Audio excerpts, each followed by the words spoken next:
Hi everyone, welcome back to another episode of JAAG's Hometown Heroes. And today we sit down with Laura Wimperis from Libro Credit Union. We get to know a little bit more about Laura and what motivates her and why she has been such a big part of JAAG helping so many deserving Canadians achieve home ownership. Laura, growing up, wanted to be a lawyer. Seeing her dad in a corporate role at McDonald's and her mom working at the bank and an eventual stay-home mom, some of the motivators and inspirations that she had were her grandparents growing up. Some of the achievements that she had was winning the local public speaking contest, bring home the big trophy and a mall gift certificate. Laura later went on to work on the corporate side of the corporate financing with Libro and helps so many businesses do what they do and achieve their goals. Today we have a chance to sit down with Laura, get to know her a little bit more, and find out exactly why she's one of JAAG's hometown heroes. So Laura, thank you so much for sitting down with us today. You're definitely one of JAAG's hometown heroes, working at Libro so closely with us, helping our clients, helping us find more people to help with home ownership and help facilitating that from the lending side. So excited to sit down with you, and thank you for taking the time.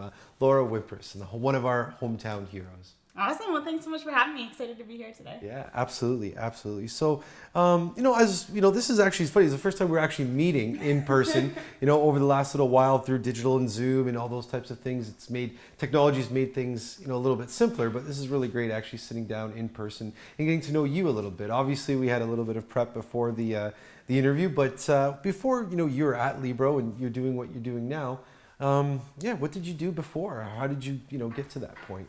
Yeah, so I actually worked at McDonald's. So started there when I was grade 11, worked there right through the end of university, and then went to school as well for business. And obviously the goal at the end of school to kind of move into that industry. But yeah, so my background, McDonald's there, so kind of did a bunch of different roles at the restaurant, was a part-time manager when I left, but taught me a lot, actually. Yeah, the big, the corporate structure, obviously a company like McDonald's, global company, and learn different things, training and how to train others as well too. And what drew you to what you're doing now in your role at Libro? Yeah, so when I was in university for business, kind of always loved the business stuff, but never wanted to go off on my own, I guess. So now I get to work directly with other businesses and kind of learn the ins and outs of their financial statements and their operating models and stuff without actually being an entrepreneur myself. So kind of best of both worlds for me. Best of both worlds. And what was your start? Was it right after McDonald's? Was it through school? Is that how you and how long have you been at Libro now? So when I was actually in school, I was vice president of the business club there. Where did you go to school? I was at King's University College in London. So nice. Great place. But yeah, I kind of learned, I really liked business then. When I finished, applied at a few different banks, ultimately ended up at Libro, which has been very, very great company to work for. Started there kind of as just a teller, learned a lot, kind of the front line or the branch operation stuff. And then that was 5 years ago.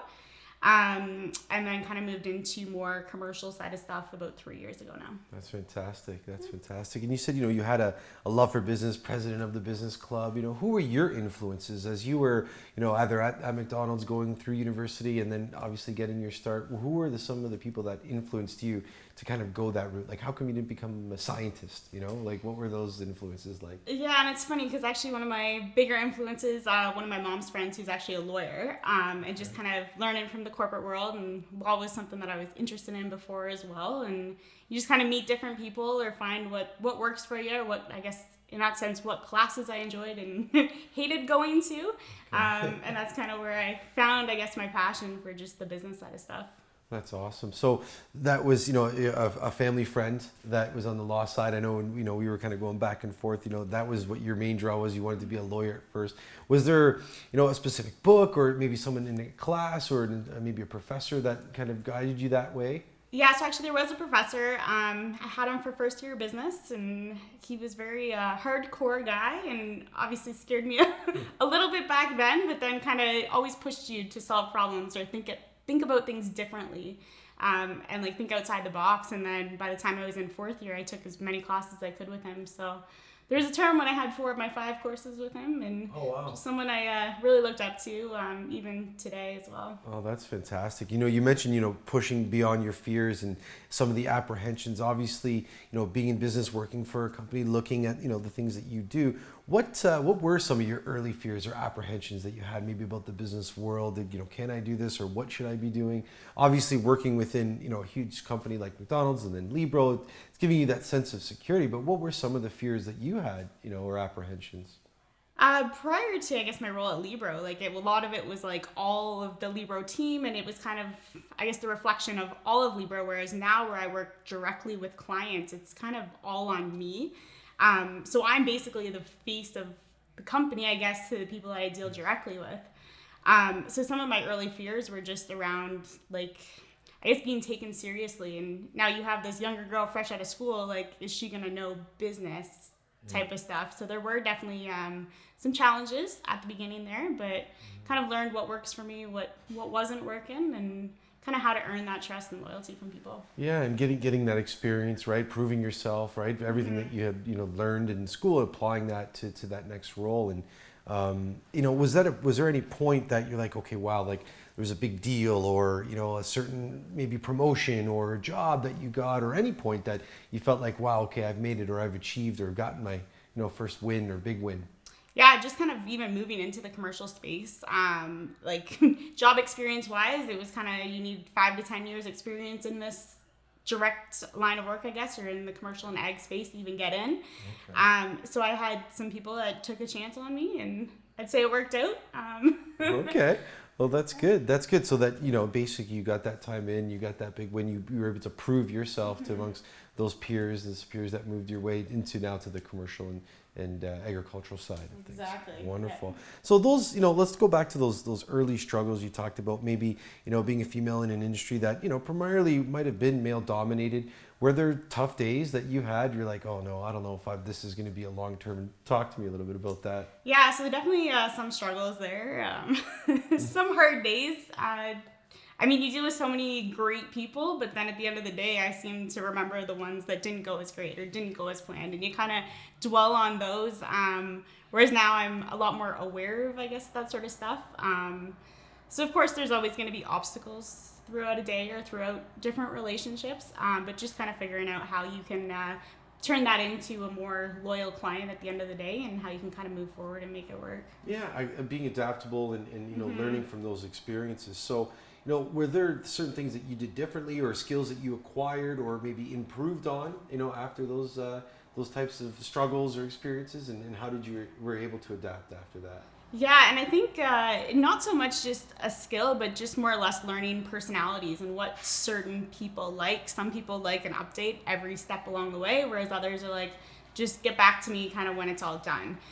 So just learning kind of what's important to each person. And part of that, I've started asking, like, when you start meeting people, like, how do you want to be communicated with? Do you want an email like once a week? Do you want a phone call once a year? Like, what works for you, or what are your expectations of me? And that's kind of helped me build how I work with different people. Yeah, absolutely. Setting those expectations on how quickly or how long, and realistic time frames, right? Because it's almost better to make sure that you have that ahead of time, right? And saying, okay, those are expectations, versus not knowing and then guessing, oh, this is what they wanted, but it might be very different than what's actually true, right? So, sticking through that and going through, what was the goal? We talked quickly just before we started recording here, getting into the real estate market yourself, purchasing, a home the last couple of years. What was it that made you stick with it, or what are the goals that are driving you to keep pushing forward? Yeah, I just love it. As far as kind of what I do, so I do a bit of real estate. There's commercial buildings, there's operating lines for businesses, whether it be service businesses, manufacturing businesses, some agriculture stuff, a lot of cash crops. So just like how diverse kind of what I deal with is. There's never a dull day, and you'll have things that you're really good at, and then opportunities to learn more about different industries that I would never have touched otherwise.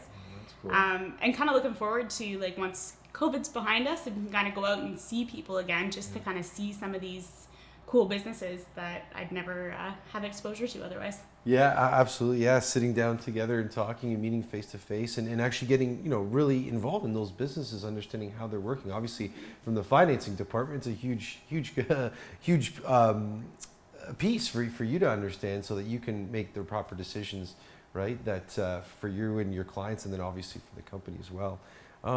Okay, so a little bit about yourself. What's something that sets you apart or makes you different from others? I would say attitude-wise, and I know that's the reason that I am where I am right now as far as positions go. I'm a big believer that you can always learn skills, but you can't teach attitude.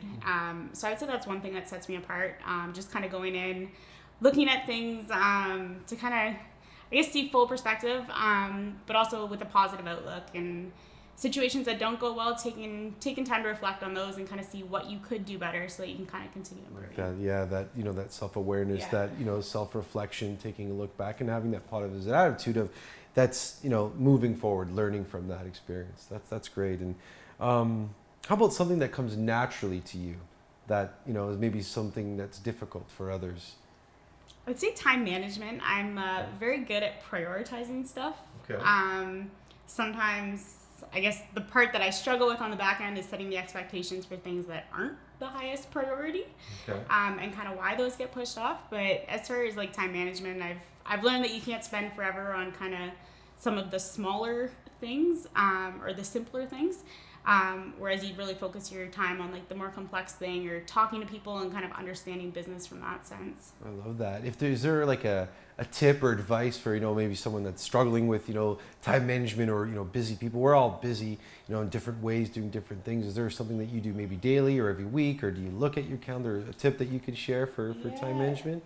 I have a lot of spreadsheets that kind of have project management type stuff.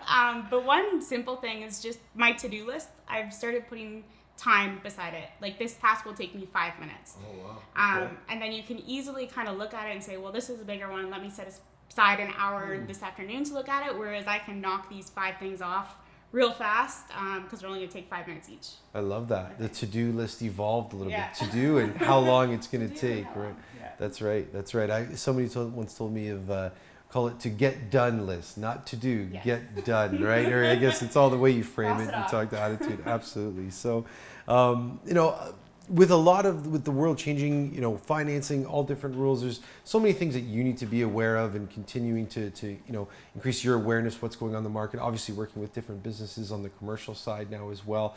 What are the things that keep you up at night? Is it like a new change that you're not going to know, or something happens, or other things, whether it's personal, whether it is with the work or other companies? What are the things that keep you up these days? I would say a lot of just trying to manage, I guess, third-party providers. So we work with a lot of different third parties, whether that be an appraiser or a lawyer, and just kind of knowing that their idea of a timeline isn't necessarily my idea of a timeline. So sometimes I do like lay up and worry that, the lawyer's not going to have this done in a certain amount of time. So maybe that closing isn't realistic, or same with an appraisal. Like, maybe that appraisal doesn't come in at that value, and then kind of what do we do from there? So I'd say that's kind of the most challenging part, because there's only so much that I myself can control. But when you have other people involved in a process, and accountants are another one there, just a lot of hands in the pot, and sometimes that's leaves room for errors or things to go wrong or take longer. Yeah, and maybe some of these, like you mentioned, these third parties, they're not as organized or as good as time management as you are with different spreadsheets, and they're doing different things, but the priority for you in that moment maybe not the same for them, or amongst other things as well too. And managing that, I'm sure, is a big task with the amount of projects and different lending situations that you have on a day-to-day basis. There's a lot of people to manage and work through. So For sure, but by the same token, it's been great. Like, I've gotten to know some appraisers very well. Same with lawyers and accountants. So it has definitely helped develop outside relationships. And then I know if I have an accounting question, like, I can call this person and probably get an answer pretty quickly. That's right. Building that network, right? Where now, as you experienced it the first time, the second time, the third time, now you can find ways to prevent that, or at least to make it less of a distraction or less of a delay, right? If you walk through that, working with somebody that you trust in that network. That's fantastic. So where do you go to get inspired or motivated these days? I'd say just kind of talking to people and getting to know them. I'm kind of lucky in the sense that I have such a diverse network, and just seeing different people. So like JAAG, for instance, this is a model that I never knew was even out there in the industry, kind of until we started working with you. So it's just kind of cool to see what's out there, and obviously inspired just in the sense that you're helping so many people get into homes that otherwise wouldn't be able to get into homes. And that goes for many other businesses that I work with as well, just kind of the unique operating models, or kind of also how they overcome challenges. So a lot of that too, like through COVID, just kind of seeing how different people adapt. I've had some people change from one industry to a completely different industry because that's where the need is right now with COVID. So. And shifting, shifting across industries. And yeah, I'm almost envious of your position of all the different, industries that you cover, that you work with, and, the different needs and requirements, changes and adaptations that they've had to make through, the global pandemic and different things, and how they're moving forward, or some that have not, unfortunately, and gone the other way as well too. Being able to learn from those and apply that into your learnings into other industries and businesses as well. Okay, and any influences? We always talk about different, either whether it's coaches or whether it's books or, specific, mantras that you live by. But what are some of the influences that, that you lean on, or somebody for advice, or, is it colleagues, different people within your life that you'd go to?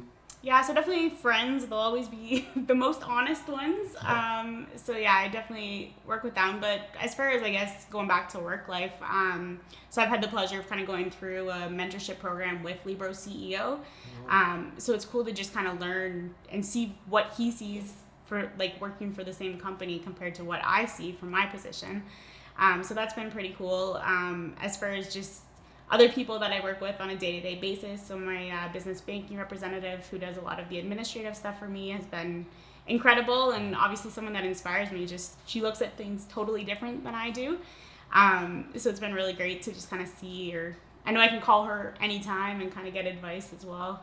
Yeah, that's great. Getting those different perspectives on a situation that sometimes we get stuck in our own thoughts and only see it one way, because we only know our own experiences and things, that the way that we've looked at it, whether it's upbringing, friends, different co-workers throughout the years, right? But having that different perspective to take a look at it and say, hey, okay, just because I think it's one way, it doesn't necessarily mean it's that other way, and having someone there to bounce that off. So, I really appreciated you sitting down with us today, and and having a nice chat and getting to know you a little bit more. One question I always like to end off on is, what would be one thing that you would want people to know about JAAG Properties? That's a tough one. I guess just the business model and kind of how you work with these clients, not just to get them into a home, but kind of on an ongoing basis, financially, giving them the credit counseling or financial advisors access as well. And that it is an ongoing relationship through their whole time in the program. Yeah. Well, that's amazing, and I always like asking that question, because we always think what we want people to know, or think what they know about JAAG Properties. But someone like you that is one of our hometown heroes, that's worked with us and is enabling us to help more people, more families become homeowners, has been great. So thanks so much for sitting down and chatting with me today. Awesome. Thanks for inviting me.